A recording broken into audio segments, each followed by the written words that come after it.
Muchas gracias, Titanes. Hoy nos acompaña el maestro Víctor Osorno. Vamos a estar platicando sobre ética, filosofía y psicología.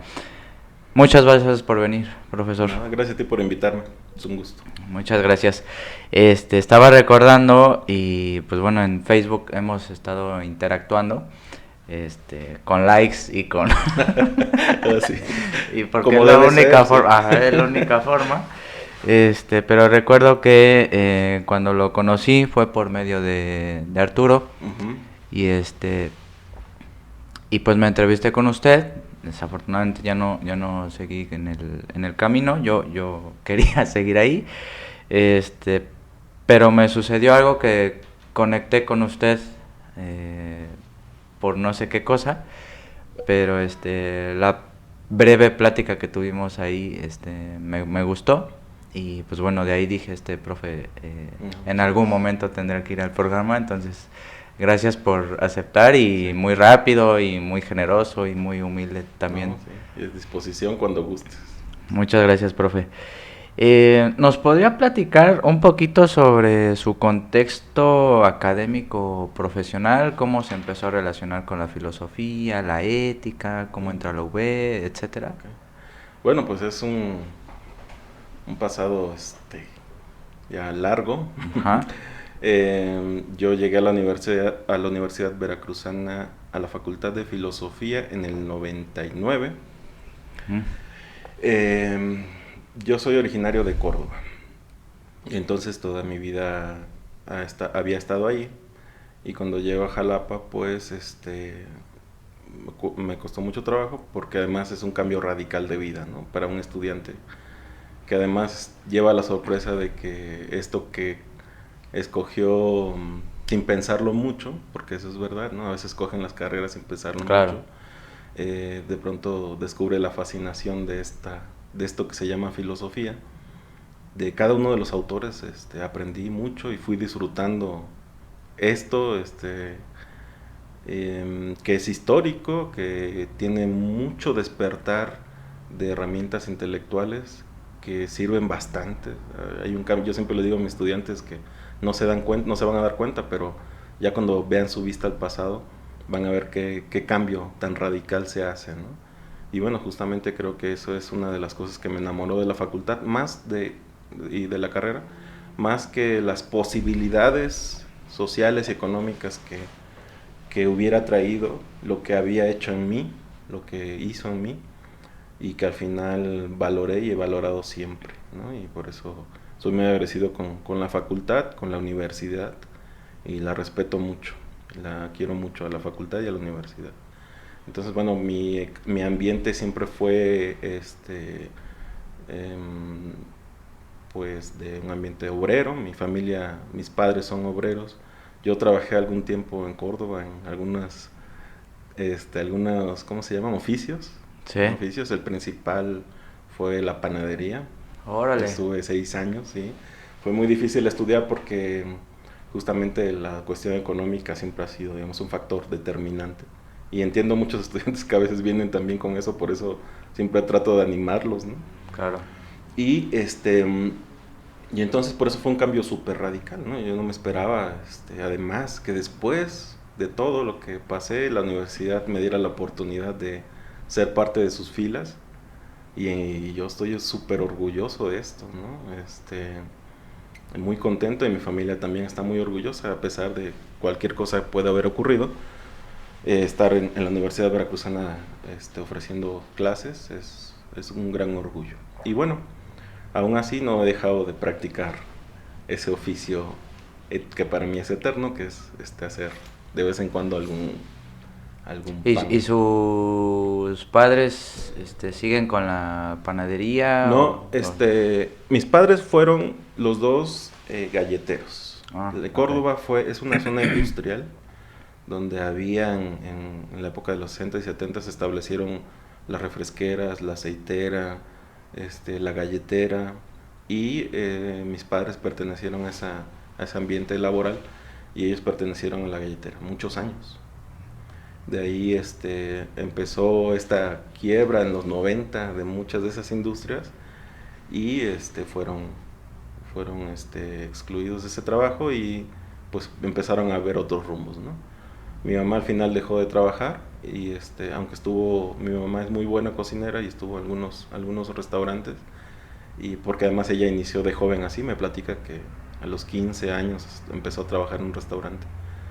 Y mi padre siguió en algunas galleteras pequeñas, algunas empresas pequeñas, y ahora trabaja de auxiliar ahí en las BAU, en la escuela más grande de Córdoba, de Ok. bachillerato. ¿Y los visita de vez en cuando? Sí, trato, sobre todo ahora que estoy casado, que tengo más ansias de disfrutar a mi familia también, Claro. después de muchas situaciones complicadas, tratamos siempre de estar ahí, del lado de la familia de mi esposa y también de la mía, ¿no? Visitando lo más que se pueda. Claro. Sí, entonces aprovechamos vacaciones y también si hay puentes más o menos largos y hay oportunidad, lo hacemos. Y si no, pues siempre esperamos la visita de ellos, ¿no? También han venido bastantes veces. ¿Y hubo un momento o varias situaciones en las que usted dijo filosofía? O sea, ¿se acuerda de alguna serie de eventos Sí. que le hayan ido provocando la pasión o la Sí. vocación, si se puede decir así, sobre la filosofía? Sí, yo creo que uno que creo que es de todo el ambiente problemático de mi infancia, por no decir traumas, ¿no? Sí, traumante. Tuvo que ver con la personalidad que fui desarrollando, que era muy, muy ensimismada, ¿no? O sea, yo recuerdo desde muy pequeño de estar como siempre pensando mucho las cosas, de tal manera que a veces no las llevaba a cabo. Siempre fue un diálogo conmigo mismo, siempre desde pequeño. Y un soliloquio. sí, en verdad que sí. De hecho, todavía a veces me voy, ¿no? Y luego me está hablando mi esposa, ¿no? Sobre todo cuando tengo problemas o cosas así. Me voy, mi mente se escapa. Y ya cuando veo me están hablando, ¿no? Sí ocurre, no sé si sea un problema o fue una fortaleza para lo que estudié, porque en verdad que sí me ocurría desde muy pequeño. Una anécdota que siempre se burla de mí mi madre es que en primaria un maestro, en quinto de primaria, recuerdo bien, cuarto, maestro Carolino, todavía me acuerdo su nombre, Carolino. la mandó a llamar porque decía que siempre estaba, y que él estaba habla y hasta gritaba, y que yo siempre estaba mirando la ventana, los árboles, ¿no? Y cualquier cosa que pasaba la volteaba a ver. Y en efecto, sí, yo recuerdo que a veces volteaba a ver un árbol y veía una mariposa y la seguía y me perdía en mis pensamientos. Entonces yo creo que ese fue un factor que igual fue fuerte. Qué bueno que no sucedió en la actualidad, porque sí, seguramente nosotros los psicólogos le hubiéramos dicho que tuviera autismo. Sí, no, ya me ha pasado. Qué bueno que fue en esa época, porque... Sí. Cuando era estudiante alguna vez me hice esto, me crucé de brazos en una reunión y con mi vaso estaba tomando. Y alguien que estudiaba psicología me dice, si no quieres estar conmigo, no te parezco, pues si quieres me retiro, pero dímelo. ¿Qué pasó aquí, no? Y hasta me senté bien, ¿no?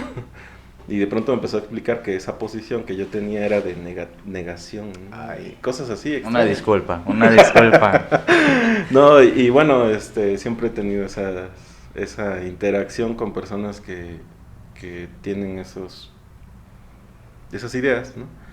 Pero en general creo que no solo nos las impone cierto estudio, creo que una de mis tesis que siempre digo en mis clases, que viene justo de la lectura de Gadamer, pero también de Descartes, que dice que los prejuicios son naturales en nosotros, ¿no? O sea, hay de pronto ideas que se convierten en prejuicios, aunque hayan sido ideas discutidas, de pronto funcionan más como prejuicios. Y empezamos a ver el mundo y a calificar cosas. Estamos todo el tiempo inmersos en esos prejuicios. Sí, ¿no? Dice Ortega y Gasset que vivimos en creencias, ¿no? O sea, nosotros tenemos ideas, pero las creencias nos tienen a nosotros. Ya. Y entonces actuamos con creencias. Por eso cuando atacan nuestras creencias, nos duele. volvemos locos, ¿no? Sí. Nos duele bastante. Y esta división entre la creencia y una opinión, ¿no? Uh-huh. Ya desde Platón, pero me parece fundamental hacerla, ¿no? ¿no? Sí. Porque generalmente si uno ataca una creencia, Ujú. se piensa que se ataca a la propia persona, Sí. cuando la persona es la persona, Sí. a pesar de que contiene a sus creencias, ¿no? Sí. Pero eso está sobre todo muy, muy de moda ahorita en redes sociales y todas estas cuestiones, ¿no? Sí, yo creo que cualquier opinión puede ser, o sea, justo por eso es algo que se expresa, es una idea que puede estar justificada o no, que puede estar apegada a la verdad o no, etcétera. Y creo que las redes sociales han impulsado, ¿no? Este fenómeno de tratar con opiniones, ¿no? Sí, Este, yo creo que es válido en ese ambiente y en esa forma en que tú dices, o como si dieras un like, ¿no? Es como mostrar tu opinión sobre algo. Pero hay cosas en las que no podemos funcionar así, claro. ¿no?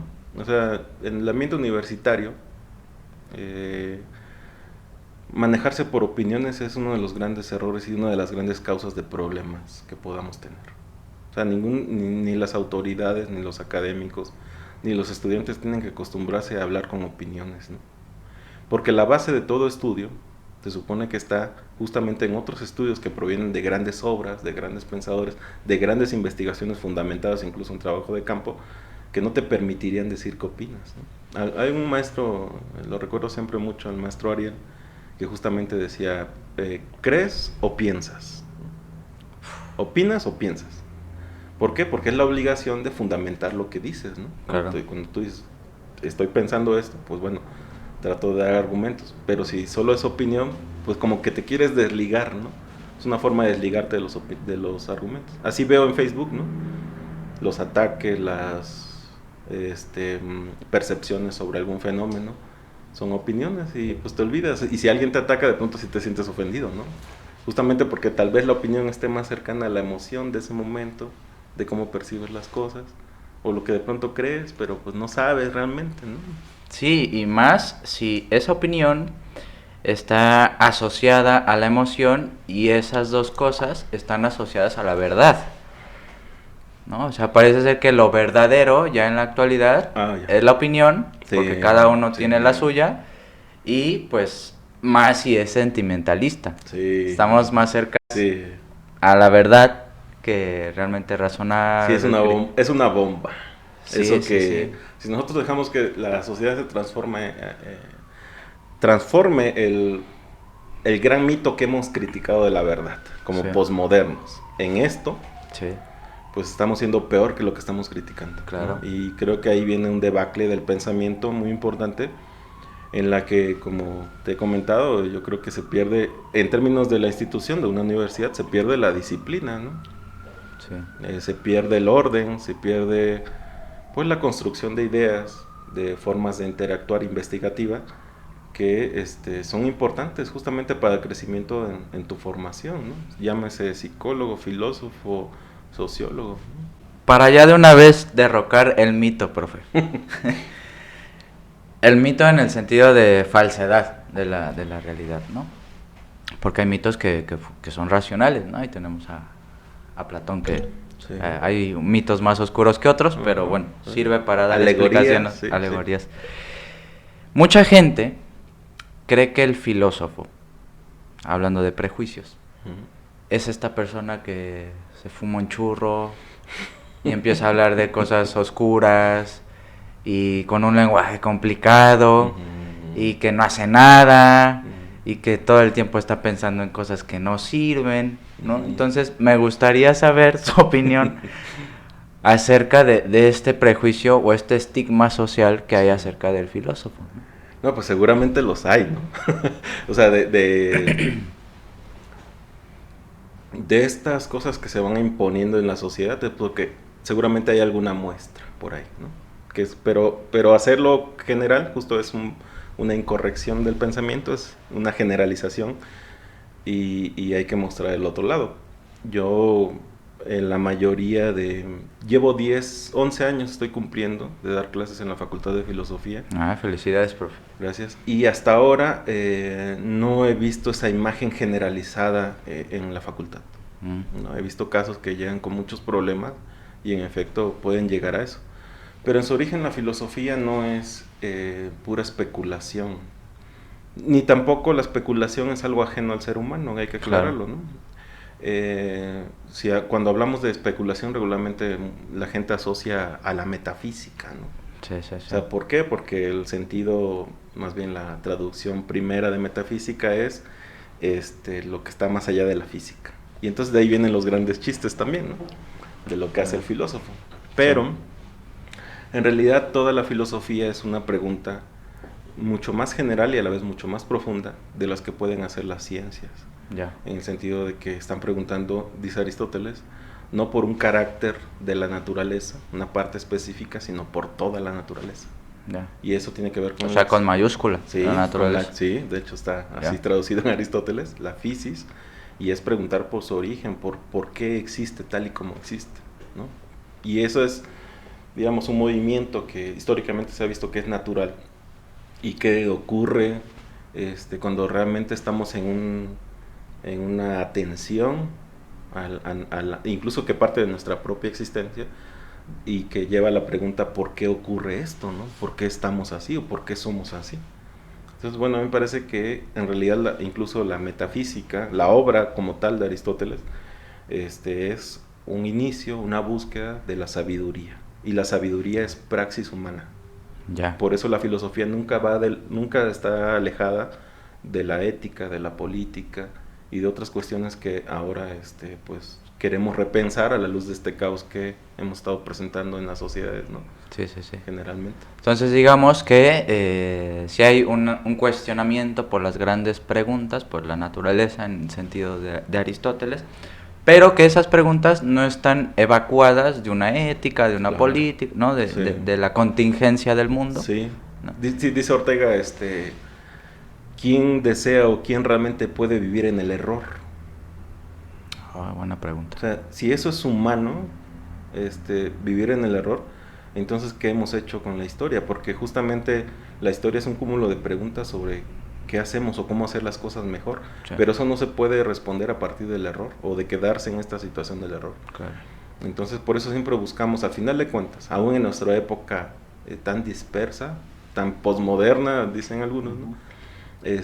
Buscamos certezas, la gente por eso acude incluso a muchos cursos ahora, se ha vuelto, dice Sloterdijk, ¿no? Dice, se ha vuelto una moda la ética también, ¿no?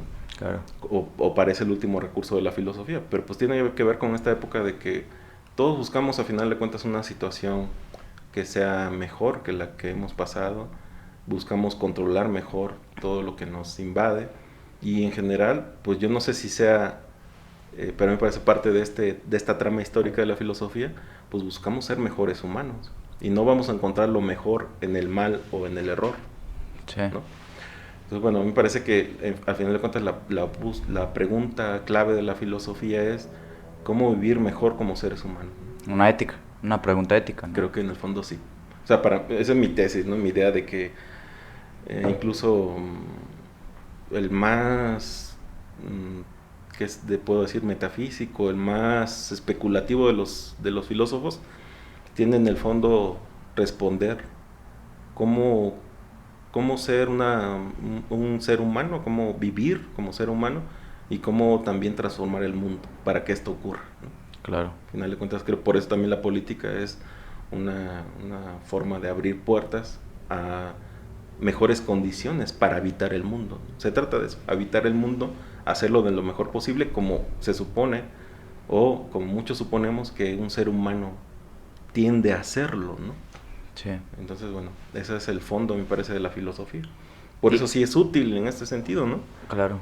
Sí, porque está esta eterna pregunta de que la filosofía no sirve para nada, ¿no? Uh-huh. O sea, es una pregunta muy pedagógica que en los manuales sí. Dice la filosofía no sirve para nada. Pero es provocativa la pregunta, ¿no? Sí, yo iría en un ejercicio heideggeriano a preguntar de dónde surge la pregunta.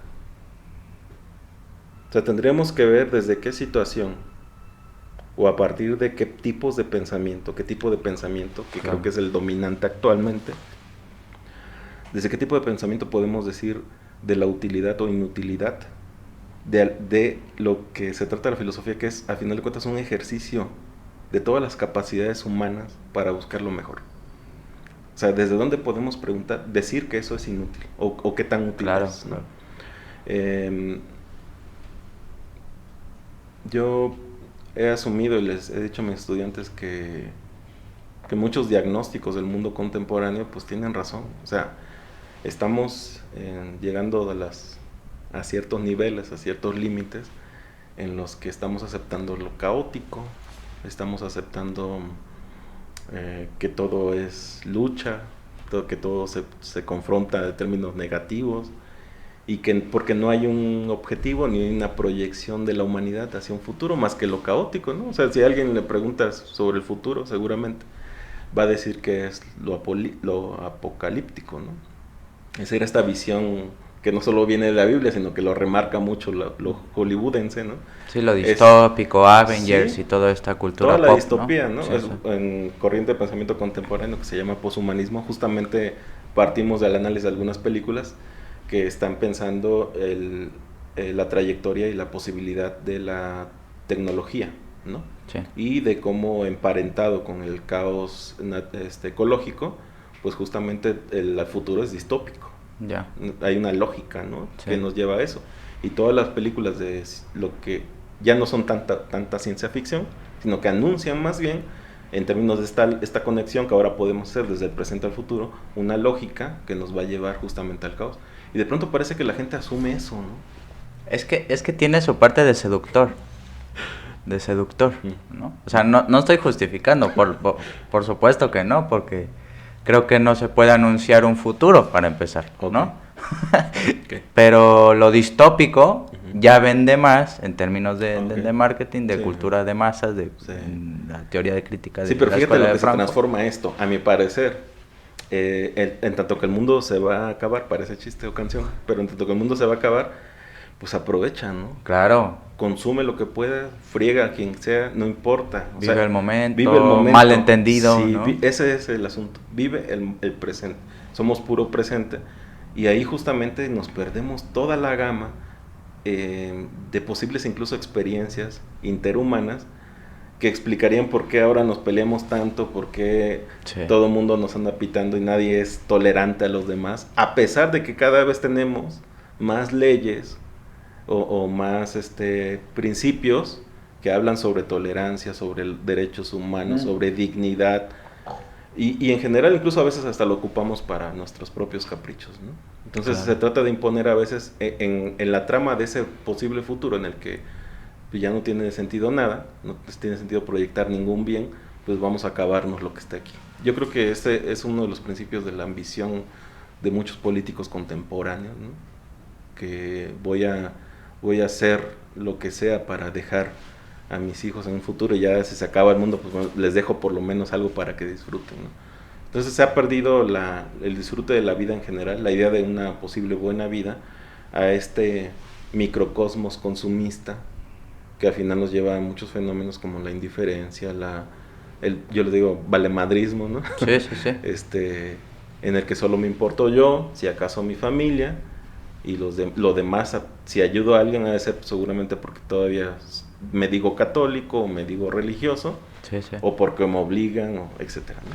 Sí, Pero esa institución, si uno es coherente, se siente obligado, ¿no? Sí. Ahora, eso está bien interesante porque en el presente hay un discurso en el que se da por sentado que las instituciones ya están desapareciendo, ¿no? En este desapego de todo, ¿no? Entonces, a pesar de que el Estado, la familia, todos estos instituciones que regulan nuestro comportamiento de alguna manera, siguen existiendo. Sí. Pero este desconocimiento de las mismas hace que precisamente uno diga, pues aquí el que importa soy yo, ¿no? Son mis sentimientos, es mi trabajo, es mi carrera, ¿no? Sí, en cierto nivel yo siempre lo he dicho, un poco criticando a quienes nos sentimos bien posmos, bien independientes, bien hasta anarquistas, ¿no? Y el amor no existe, la verdad no existe, Dios ha muerto. Pero ¿qué tal se enamoran, no? Sí. ¿Qué tal de ellos mismos? Sí, incluso de ellos mismos, pero también caen en lo que para ellos a lo mejor es la gran trampa de la vida, que es relacionarse puramente con otra persona. Puramente, no, pues no, ¿no? no. Y ahí, digamos, puede ocurrir que esas personas que niegan el amor, al final acaben muy mal justamente por lo que han negado, ¿no? Claro. O acaben muy bien, ¿no? También puede ocurrir. Pero es esta cuestión donde queremos ser coherentes con discursos que parece que están solo a la moda, ¿no? Es decir, que ni los creemos ni los sentimos, pero pues me da también cierta pose, ¿no? Como intelectual, Claro. como contemporáneo, ¿no? Pues los discursos, ¿no? Estos Sí. ideológicos de las corrientes ecologistas Sí. y animalistas Sí. y tal parece que, bueno, feminismo ya no ni hablemos, Sí. pero tal parece que si uno no accede a ser devoto de esas nuevas religiones, New Age, Sí. uno está mal, ¿no? Sí. O uno ya es crítico, o uno es machista, o sea, ya el pensamiento en contra de esas Claro. ideologías ya a uno lo marginan. Sí, yo creo que hay casos en que es ideología. Hay casos que son representativos de una violencia sistemática Claro. en contra de mujeres o en contra de... Sí, sí, ¿no? sí, por supuesto.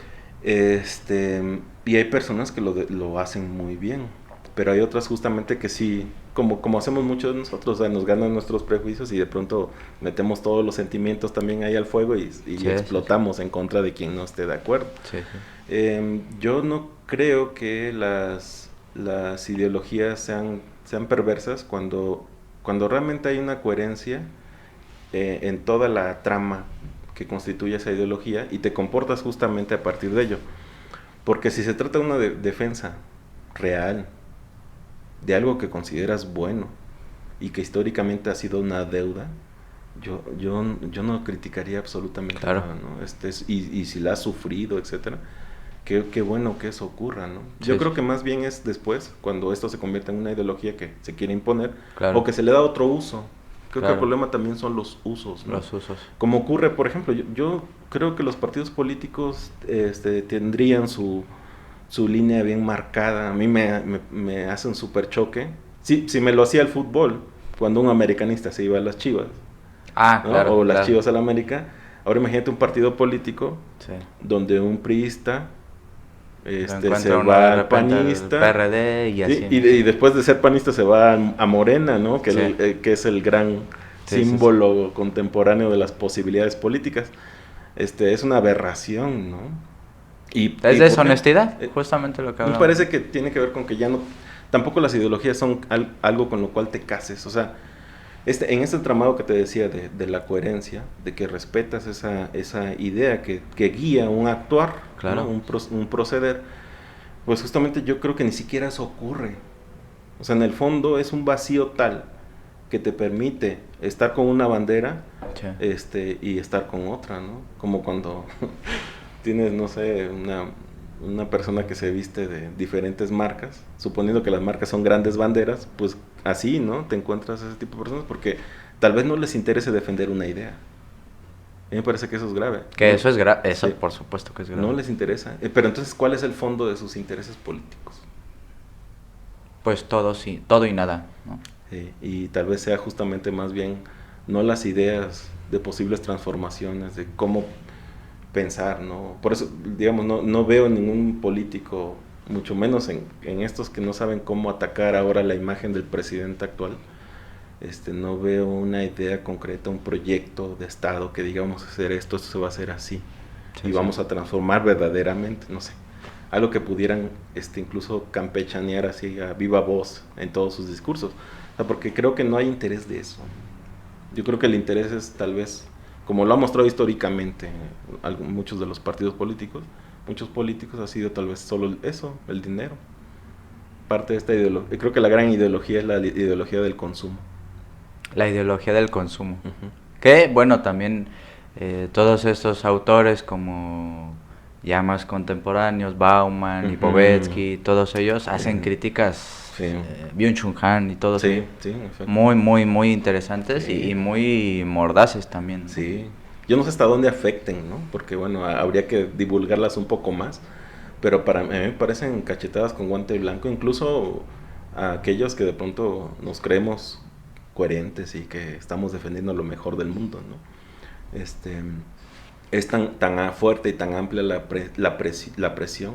O sea, porque al final de cuentas yo comentaba con un colega, una forma de pensar. Claro. Y por eso tienes una forma de actuar frente al mundo. Que eso es lo que a veces obviamos de la filosofía. Claro. Al final de cuentas también la filosofía puede ayudarnos a repensarnos a nosotros mismos, pensar el mundo y cómo habitarlo, por lo tanto. Creo que es una de las grandes utilidades de la filosofía, Claro. que a veces se desperdicia por creer que solo hay que mantener a una facultad de filosofía como una especie de museo, ¿no? De algo que existió y que ha sido señalado como la madre de todas las ciencias. Claro, claro. Cuando eso ya es como, o sea, el pluralismo de la realidad nos dice que pues algo hay de cierto en eso de la madre de todas las ciencias, sí. Pero hay muchísimos más desarrollos complejos, sí, claro, que se fueron dando en la historia, ¿no? Sí, de hecho la filosofía se ha tenido que acercar a muchas otras disciplinas que han ido surgiendo, ¿no? Claro, claro. Así es. Eso me parece bien interesante. Y hablando de museos, quisiéramos saber tu opinión acerca de esta prohibición o ¿cómo podemos decirlo? Como expulsión de la filosofía en los niveles básicos y medios superiores de los programas educativos. ¿Por qué usted cree que se está quitando la filosofía cada vez más de la formación del ciudadano? ¿Por qué? Parecía una lógica, digamos, de la política que dominaba desde hace mucho tiempo, ¿no? Es decir, no solo la filosofía es inútil en sentido amplio y vago, sino también, en primer lugar, puede ser la lectura de que no ayuda a la ciudadanía, no genera ciudadanía. Pero tal vez en el fondo es que ha habido muestras, o puede haber muestras, de que genera otro tipo de ciudadanía no esperada. Ya. No es romanticismo, porque a veces así se anuncia, ¿no? Y la UNESCO también lo plantea así, ahora que se celebró justamente el Día de la Filosofía. Que la filosofía, en tanto que genera agentes críticos, reflexivos, ¿no? ¿Qué es lo que hace un agente crítico reflexivo? Pues en primer lugar, no absorbe en términos inmediatos y sin razonamiento aquello que viene de afuera. Claro. Es un fenómeno que en ética le llamamos en general heteronomía, que es solo obedecer por obedecer, ¿no? Las reglas que se imponen, sino que genera justamente lo contrario a eso, que es la autonomía, o es lo que intenta generar. Entonces, un agente autónomo, una persona autónoma, regularmente tiene como carácter principal ser crítico. Claro. Y ser crítico en el fondo es grave para muchos asuntos de estos que estamos comentando, porque justamente significa de alguna manera poner en crisis aquello que viene de afuera. O sea, cuestionarlo, hacer una pregunta justamente pones en crisis eso que se quiere imponer sin pensarlo. Entonces, este tipo de ciudadanos que podría estar generando la filosofía, lo digo porque, bueno, hay muchos estudiantes, además muy buenos, muy egresados muy buenos, que están haciendo la labor en bachillerato y lo están haciendo muy bien, sí. Incluso a quienes han obtenido plazas en Cebetis y aquí en otras regiones, lo están haciendo muy bien. Son egresados que son confiables en ese sentido porque desarrollaron muy bien sus aptitudes y herramientas filosóficas y seguramente están generando esto. Porque es lo primero que, digamos, podemos aportar, ¿no? Este despertar crítico, que regularmente no lo tenemos porque o nos cuesta mucho trabajo por esto que te decía. Naturalmente somos prejuiciosos. O sea, toda nuestra vida, desde la infancia, se constituye por prejuicios. Y cuando llegamos en la adolescencia, a veces por eso tenemos ciertas crisis. Porque nos damos cuenta que todos esos prejuicios se van cayendo porque la experiencia nos está diciendo otra cosa, nuestro propio pensamiento se va volviendo autónomo, crítico de esos prejuicios, de pronto parece que quedamos en ceros, ¿no? Claro. Entonces, bueno, la filosofía por eso también, y el carácter crítico que intenta dejar, en ese sentido es problemático para quien quiere imponer desde afuera a los demás y también para quien no quiere pensar. Claro. O sea, porque de pronto sí es verdad lo que dicen esos autores que acabas de mencionar, hay una flojera, ¿no? del pensamiento. Entre menos sepamos, incluso parece mejor ahora, ¿no? Sí, sí, sí. Que es un principio muy extraño, ¿no? Vivir en la ignorancia o vivir solo de los prejuicios, parece pues para mucha gente muy cómodo, ¿no? Farmacológico, ¿no? Exactamente. Farmacológico. Prefiero no pensar, entonces estoy justamente, no sé, como dormido. Sí. Nietzsche tiene una metáfora así de los dormidos, ¿no? en el Zaratustra, ¿no? Y también justamente ahí habla de otros fenómenos que estamos comentando. Pero sí dice, los dormidos, ¿quiénes son? Pues son los que viven dentro de la trama social, que no saben ni lo que están haciendo, que no saben incluso en su mundo inmediato qué está pasando, ¿no? Claro. Gente que se asombra que exista otro tipo de gente con ciertas necesidades. Gente que se asombra que haya esos dolores, que haya ese sufrimiento, ¿no? Entonces parecen de pronto budas que apenas están saliendo a ver. Es que ese es realmente el autismo. ¿No? Oh, qué Autismo, uh-huh. ¿no? O sea, nosotros los psicólogos nos hemos vuelto expertos ingenuos de pensar que una persona con ciertas características, aislado, ¿no? Que no habla, que es violento, etcétera, está ese estigma. Pero ¿qué pasa con este tipo de personas que pues ven un poquito más allá de su nariz? Bueno, o eso ya me estoy viendo muy optimista, ¿no? Pero ¿qué pasa con esa persona que, sin temor a equivocarme, y es terrible lo que voy a decir, es la mayoría de la gente? Sí, pues sí, yo creo que a lo mejor es la trama esta que te digo de la indiferencia, sí es un ensimismamiento en tanto que es solo el ejercicio de sí mismo, ¿no? De mi propia identidad que pretendo que mantener siempre, y por lo cual los otros se vuelven incluso un peligro, ¿no? Claro. Incluso son mis enemigos, ¿no? Sí, la diferencia ahí no Sí, se gestiona. Así es, entonces realmente ahí la relación con los demás justamente se vuelve siempre terciaria en cierto sentido, porque directamente yo no puedo tratar con alguien, ¿no? Sí. Entonces, siempre hay intermedios, siempre hay incluso un tipo de discurso que trata de mantener la distancia, ¿no? O sea, la distancia en todos los sentidos, porque justamente es un peligro acercarme tanto a los demás, ¿no? Por eso también mucha gente vive en efecto con miedo, ¿no? Miedo de que lo ataquen y miedo de que le ataquen sus posesiones.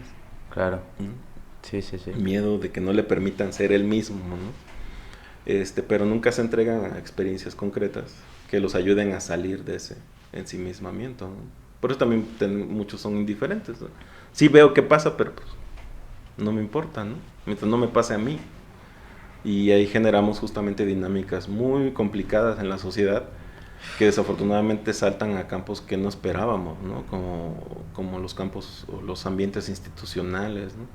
Yo he tenido experiencias con ambientes de oficina, ¿no? Trabajé antes, bueno, ya te conté que empecé a trabajar en un diario, en algunas prepas, trabajé como 6, 7 prepas de aquí de Jalapa. Y bueno, ahí vas teniendo también la experiencia de cómo esta interacción, desde el punto de vista bien egoísta, bien cerrado, se convierte en dinámicas bien difíciles para trabajar y para generar y cumplir proyectos en conjunto, ¿no? Y bueno, por lo que me escuchan muchos, lo que me dicen muchos de mis amigos que tienen estos diferentes trabajos, pues donde quiera ocurre. Y luego dices, bueno, a lo mejor todo solo pase aquí, o solo pase en la Universidad de Veracruzana, solo pasa acá. Pero no, o sea, sí. Viene de otras universidades también les ocurre, ¿no? Digo, hay en instituciones que el saber está por delante, sí, ¿no? Las buenas ideas y los proyectos están, o deberían estar por delante, no ocurre tampoco eso, y ocurre lo contrario, ¿no? Una serie de tramas y trampas del egoísmo, de la indiferencia, de la no comunidad, ¿no? Yo les decía a mis alumnos de pedagogía, ¿no? Que una de las cosas que se espera de una profesión es pues el trabajo en conjunto, la cooperación. Claro. Pero resulta que incluso en nuestras dinámicas particulares, todavía como estudiantes, no hacemos eso. Lo que más provocamos es enemistades, ¿no? Claro. Y tenemos grupitos así, grupitos de 2, 3, 4, sí, sí, y no se logra el trabajo en conjunto. Y cuando se intenta hacer de parte de un maestro, pues siempre es superficial, ¿no? Porque no logran romper con esta diferencia. Sí, uno de mis pues introductores a la filosofía fue Darío Starkweber, que no es no es propiamente un académico destacado y es más un divulgador de la filosofía, que pues permite acercarse o aproximarse a la filosofía. Y en una de sus conferencias estaba hablando de las mónadas, ¿no? Que parece que la sociedad actual somos mónadas que chocan unas con otras, se desvían y van cayendo y no sabemos hacia dónde. Entonces eso es bien romántico, poético quizás, pero podría explicar muy bien cómo esas mónadas, entiéndase, individuos consumistas, autistas, están en un todo, en un conjunto, ¿no? Entonces eso es... Sí, pero fíjate que el problema es que las mónadas, así, en esa simpleza, sin ventanas, ¿no? Como cuando hablamos de Leibniz, sin ventanas, pues lo que creo que la lógica que se deriva de ellos solo es el choque.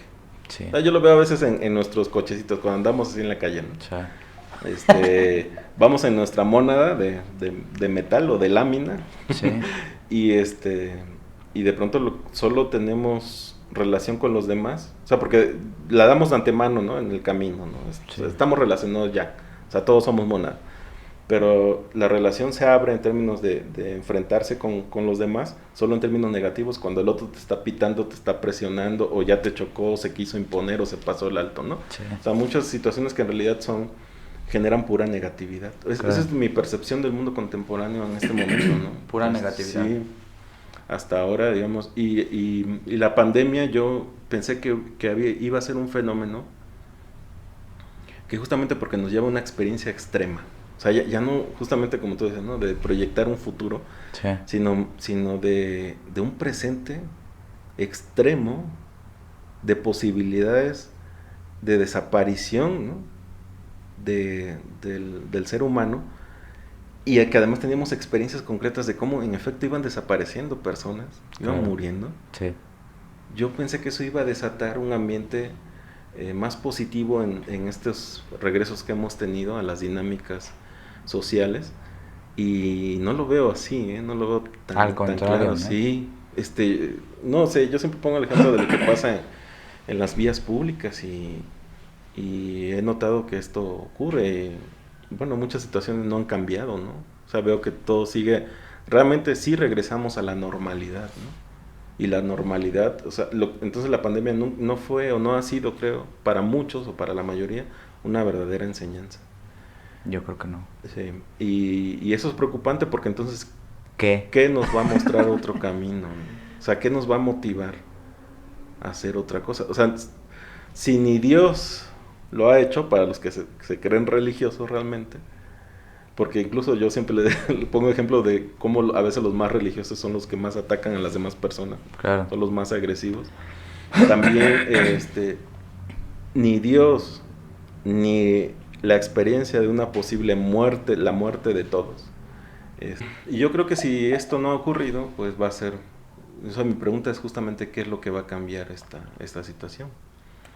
Y tal vez tenga que ver con que desde el fondo de lo que hace o lo que intenta situar a los seres humanos de manera más adecuada en el mundo, que es la educación, no se ha avanzado. Para mí, mi diagnóstico es que si la educación es la transformación del ser humano para algo mejor, para su mejor desarrollo en todos los sentidos, yo creo que entonces hay un descuido ahí. No se ha hecho, a lo mejor políticamente sí, como te decía, en términos de papeleo sí, ¿no? Pero en términos reales tal vez esto no ha ocurrido. Sí, aquello que sea más trascendental en la persona, ¿no? Sí. Que tome su responsabilidad ética de una educación formativa, en el sentido esencial, pero también transformador, pero también que tenga que ver con no solamente buscar el papelito, sí. ¿no? Que ya ahorita pues también las universidades se han convertido en impresoras de títulos nobiliarios, ¿no? Que van a acceder en algún momento a un puesto relevante en una institución. Híjole. Eso también es bien fuerte decirlo. Sí. Entonces yo creo que no va por ahí. Va con algo más más ético. Sí. Y ahora en este sentido, profe, ya para ir cerrando, ¿cuáles podrían ser algunas razones para estudiar filosofía? Es decir, no necesariamente la licenciatura, pero sí por su cuenta Sí. o que se empiecen a interesar por la filosofía.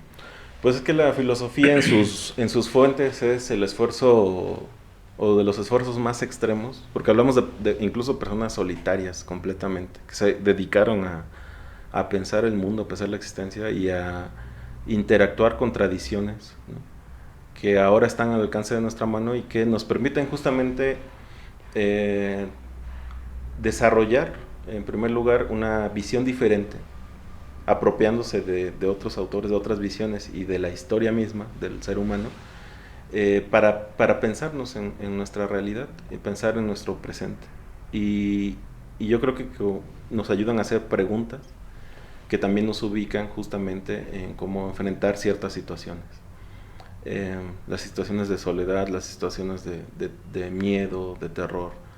A fin de cuentas, la filosofía es un aliento de humanidad, por más que nos querramos posmodernos, etcétera, un aliento de humanidad que siempre necesitamos para seguir adelante y para no errar. O sea, de alguna manera la filosofía también es una anticipación, en tanto que búsqueda del bien, búsqueda de la vida buena, una anticipación de lo que podríamos nosotros esperar en ciertas circunstancias.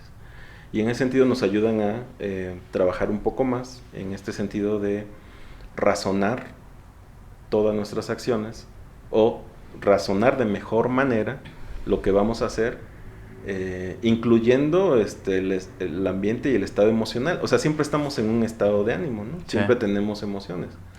Lo que la filosofía nunca ha dicho, que creo que es una lectura errónea de algunos de nosotros, es que se nieguen las emociones o se nieguen las pasiones. Más bien, que si atendemos solamente las pasiones, Claro, claro. entonces vamos a tener eventualidades negativas.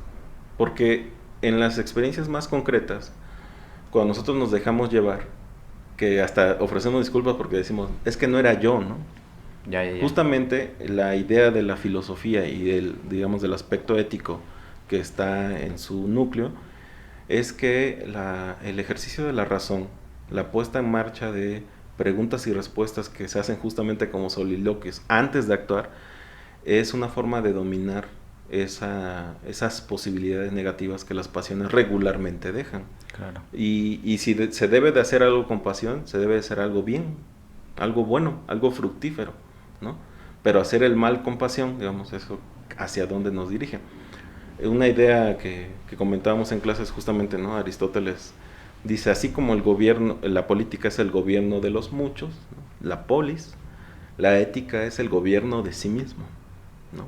Entonces, en todas estas dinámicas del interior y el exterior de sí mismo, que nunca está demarcado eso, pero bueno, Sí. cuando hablo de yo, de mí mismo, frente a los demás, frente al mundo, la filosofía convoca a una forma de detenerse y pensar mejor lo que vamos a hacer y cómo lo vamos a hacer, y a la vez, pues pensarnos a nosotros mismos, ¿no? Detenernos justamente es importante también en términos de lo que hace la filosofía, porque si no se nos cuelan prejuicios, se nos sucede este fenómeno de la heteronomía donde no pensamos lo que estamos haciendo, entonces solo estamos obedeciendo. Vean los fenómenos históricos de basarse en el puro obedecer. Entonces hay una línea que demarca muy importante entre lo que puedes hacer de acuerdo a ti mismo y lo que puedes hacer tomando en cuenta lo que viene de afuera. Digamos, ese contraste siempre es interesante que se haga, es importante que se haga, y la filosofía siempre nos pone ahí, ¿no? Por Eso es libertad. ¿No? En concreto. Porque justamente de otra manera, ¿cómo te dices libre? Claro. Cuando empezamos a criticar la libertad, ¿no? Así como los valores, dime dónde están, ¿no? Dime qué es la libertad. Pues la libertad, y ahí sí acudo mucho a los antiguos, ¿no? Filósofos. La libertad es el ejercicio pleno de tus condiciones generales y particulares, por no decir tu naturaleza. Y yo sé que hay una importante discusión sobre la animalidad en el mundo contemporáneo, Pero incluso para que esto tenga sentido, tiene que partir de la racionalidad humana y de las potencialidades humanas. Entonces, darle derechos a los animales no es como muy racional, ¿no? ¿No? El único que tiene... Es una imposición racional, legal, jurídica, del humano hacia los animales. Exacto, es una forma de antropologizar. Antropologizar. Yo lo que considero importante destacar es que en esta relación con el animal, si es verdad y somos honestos y hay coherencia con lo que estamos haciendo, no tendríamos por qué tener leyes al respecto. Claro, respetar a los animales así como respetamos a las personas. Ahora, fíjate, por eso tenemos en esta falta de integración, de integralidad, no sé cómo decirlo, que es como, que viene, es un sentido muy de estos primeros médicos, Hipócrates, ¿no? De cuando no están todas nuestras energías en el mismo nivel, se desorienta, baja una, sube sobre otra, pues nosotros nos desorientamos también en nuestra vida, no nos perdemos. Entonces yo creo que aquí lo que está ocurriendo es que estamos sobredimensionados, estamos perdidos, Sí. no tenemos horizontes de orden, de tal manera que ahora se ve este fenómeno donde hay personas que me han dicho o se han enfrentado a esta idea de que aman más a su mascota que a sus familiares. Incluso cuidan más de sus mascotas que de cualquier otra persona. O sea, tiene más valor en general, o le da más valor a un animal que a una persona. Y por otro lado tenemos estos fenómenos donde hay asistencias a los animales, hay derechos a los animales, cuidados extremos, hay hoteles en ciertos países, Sí, aquí también que en México, ¿no? Hoteles y cuidados sobre de los animales, y al lado un vagabundo, y al lado una viuda, un enfermo, un huérfano, ¿no? Entonces yo creo que esos son los extremos de esta quiebre de orden, de organización, que solo siendo autocríticos y siendo críticos, es decir, siendo libres, vamos a poder romper. Pero es una tarea que además no acaba, siempre tiene que estar ahí, porque justamente los prejuicios siempre están a la mano. Por eso sí, es una tarea inacabada, hasta que mueres tienes que pensar bien las cosas, ¿no? Claro, se trata de eso. Pues muchas gracias, maestro Víctor Osorno, por venir a este humilde proyecto.